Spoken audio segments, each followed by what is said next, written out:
彭業同五軍父一樣，都係拜華光嘅。聽下專家點講。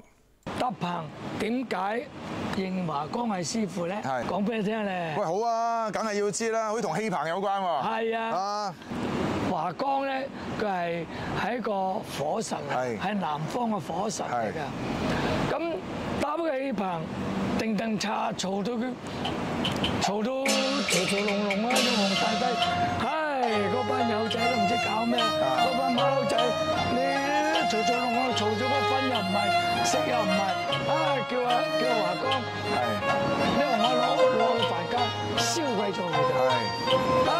佢落咗嚟喎，見啲人跳舞啊，做戲啊，做大戲，哇咁開心嗰啲，啲人咁開心，我都唔捨得燒個氣棚啊，搭得又咁靚，咁啲人又咁高興，我點燒佢好啫？啲忍心咧咁，咁啊，收尾嗰個火神咧，佢冇啊。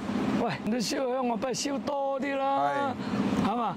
燒到啲元寶蠟燭猛一燒啊，好似火燭咁，你燒虛冚啲，供你煙上去嗰個天庭嗰度，天庭啊，咁啊，嗰個玉皇大帝㗎，咦，燒咗咯喎，咁啊，佢唔燒我哋個棚，咁啊繼續有得做啦，咁繼續有得做，繼續咁啊，差唔多係我哋嘅恩人咁上下。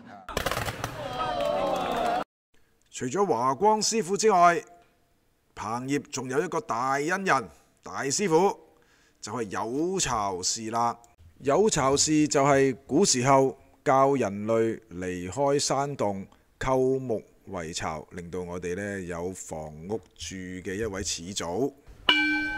今日澳門彭業職業工會喺澳門唯一一間嘅有巢氏廟嗰度舉行咗有巢氏誕嘅慶典，紀念有巢氏對人類作出嘅貢獻。大家有時間不妨嚟呢間廟參觀下啦。請啊！